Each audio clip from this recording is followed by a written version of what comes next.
unexpected inheritance reveals family's secret past. I'd never thought I'd be the kind of person who'd get an inheritance. My family has always been ordinary, middle class at best, and there were no wealthy uncles or mysterious benefactors in our stories. So when the letter came, fake cream paper, heavy ink, my name written out in perfect cursive, I thought it was junk mail or some scam. But it wasn't.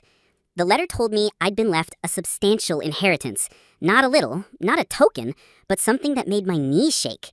At first, my brain jumped to numbers, dollars, property, maybe some antique furniture worth a fortune. The possibilities made my chest tight with excitement. Then I saw the name of the person who had left it. And that's when everything started to feel wrong. It wasn't someone close. It wasn't my parents or a grandparent.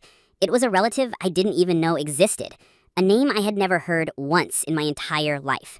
Why would a stranger leave me so much? The letter said the will was held with a lawyer across town, and I was expected to come in person to accept the terms. I barely slept that night. My brain spun with dreams of new beginnings, paying off debts, quitting my boring job, maybe traveling for the first time in years. But when I walked into that lawyer's office, it didn't feel like the start of a dream. The air was heavy, stale, and the lawyer kept looking at me like I was already in over my head. He pushed a small locked box toward me across the desk. Not a check, not property papers, a box. He said, "This is the first part of your inheritance. There are conditions attached to accessing the rest."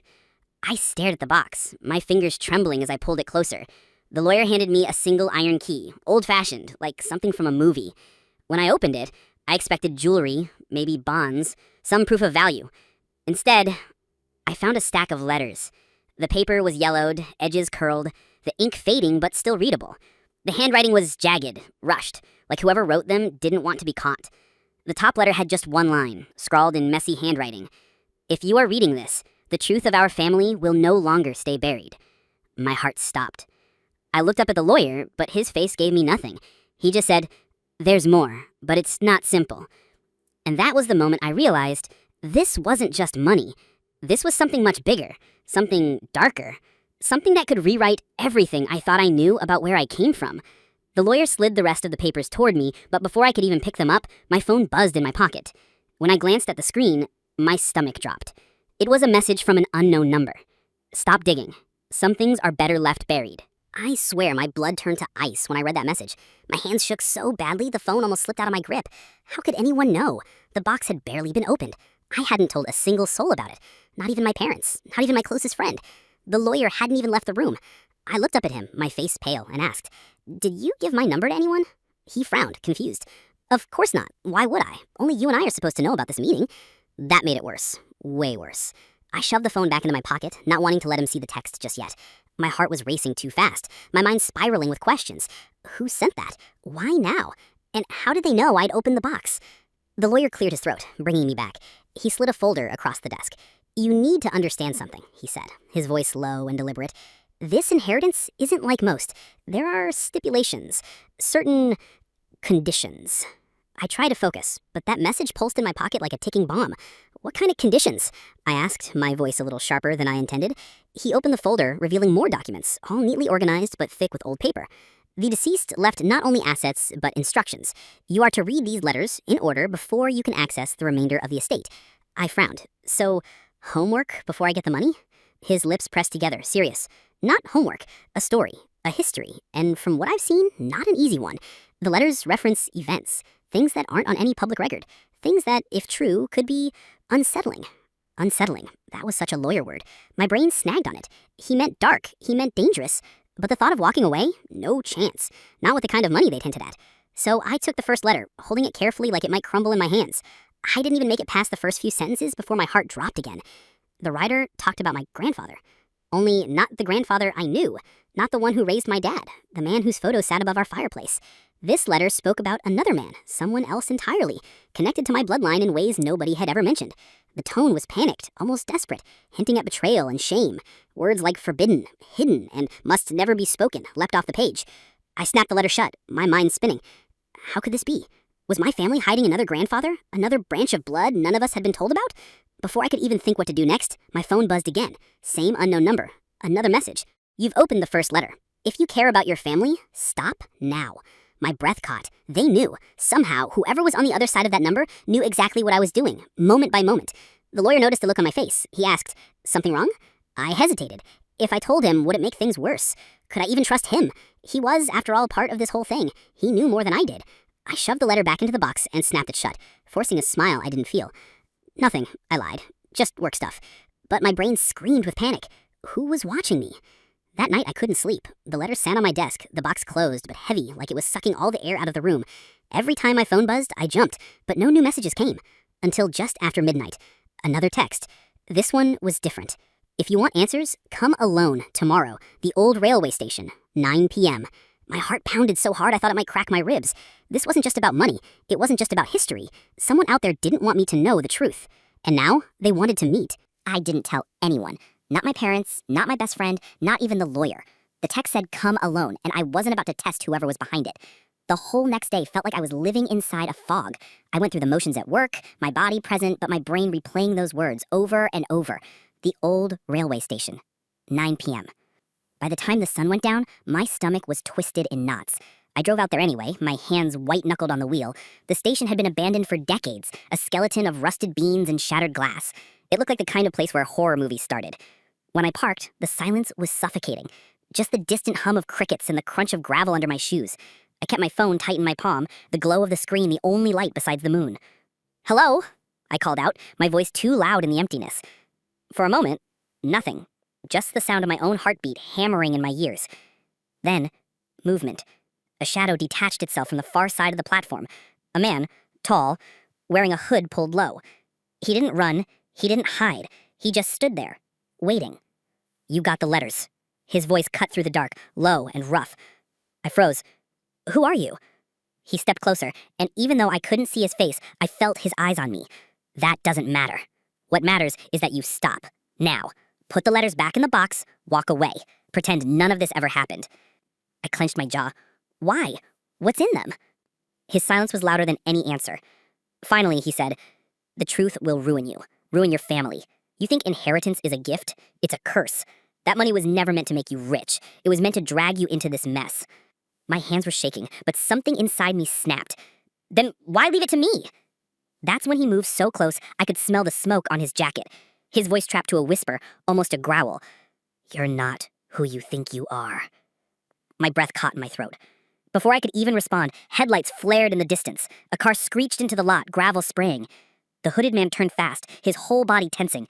"Get down," he barked, shoving me behind a rusted pillar just as the car door slammed and two more figures stepped out. They weren't here to talk.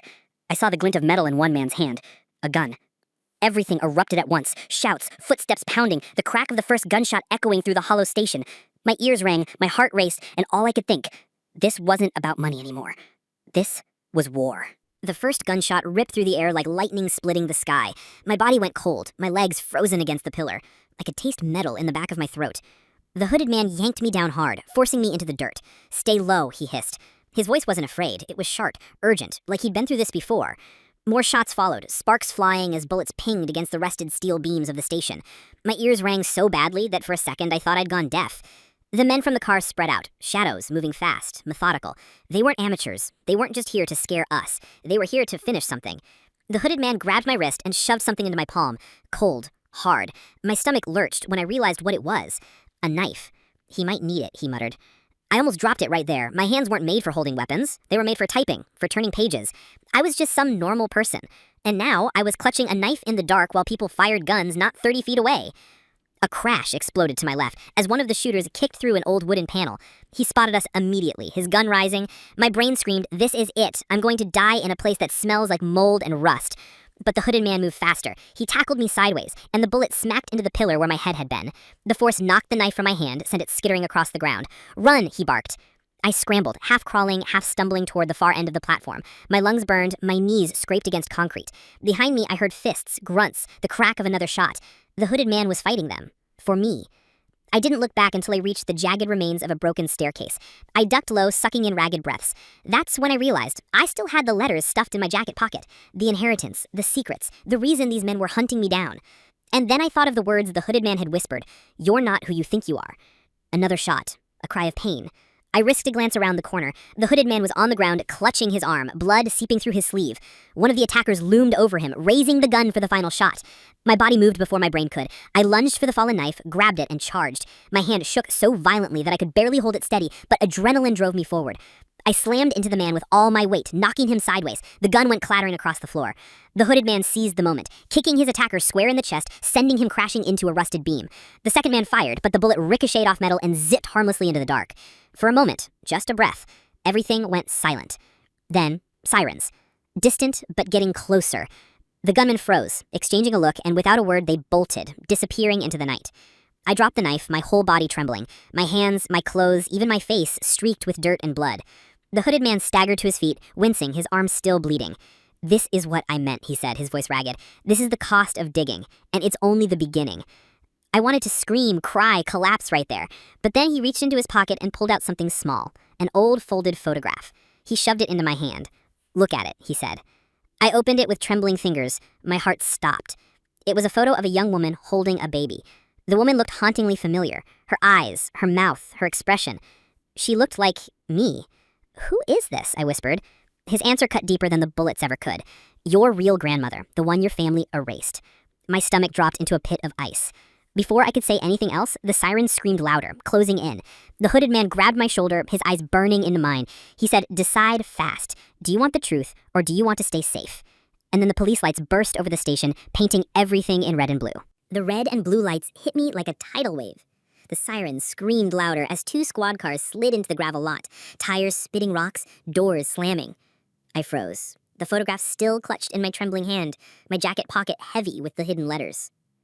The hooded man grabbed my shoulder one last time, his face pale from blood loss. "Don't let them take everything from you," he hissed, then shoved me back into the shadows. By the time the officers stormed the platform, guns drawn, he was gone, slipped into the dark like smoke. "Hands up, now." I raised mine, my heart hammering so hard it shook my whole body. The knife I had used earlier was gone, the attacker's gone, but I looked guilty anyway. Dirty, bruised, shaking, clutching evidence I didn't understand. They patted me down, found the letters, and bagged them like contraband. "What the hell are you doing out here?" one officer demanded. I tried to explain, but the words tangled. I got a message. They told me to come. There were men with guns, and he saved me." The officer cut me off, his eyes hard. "Slow down. Who sent you here? Who else was with you?" I hesitated. Should I tell them about the hooded man? About the inheritance? About the photograph still burning a hole in my palm? I swallowed. I don't know. They didn't believe me. I could see it in their faces.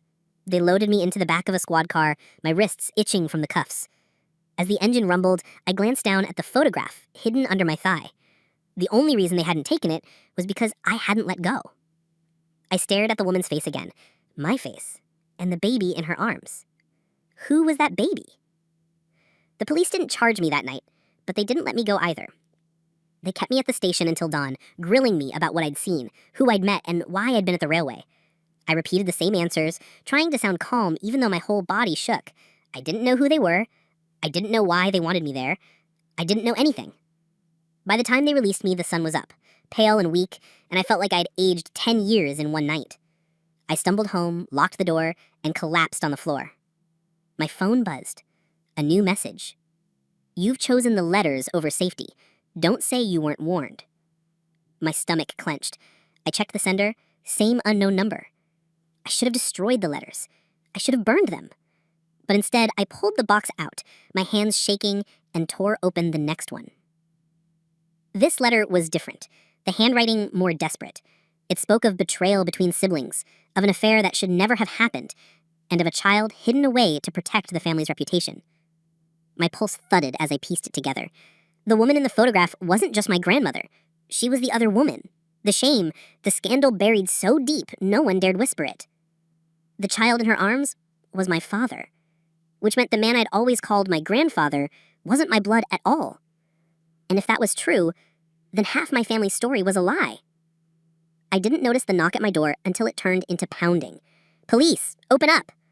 I scrambled, stuffing the letters back into the box and shoving it under the couch. My heart hammered as I opened the door, trying to look calm. But it wasn't the police. It was my uncle, my father's older brother. His face was tight, his jaw set like stone. "Where are they?" he demanded, pushing past me before I could answer. Where are what? I stammered. The letters. Don't play dumb. We know you have them. I froze. We? 2 more figures stepped into the apartment behind him. Cousins I hadn't seen in years, their faces grim, their eyes locked on me like predators. This isn't your business, my uncle said. You don't understand what you stepped into. Those letters should have burned years ago. Hand them over before you destroy everything. My breath came fast. They're mine. The inheritance was left to me. You think that's a gift?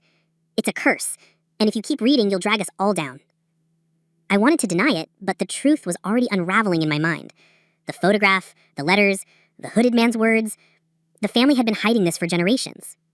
And now it was my turn to decide if I'd keep their secret or expose it.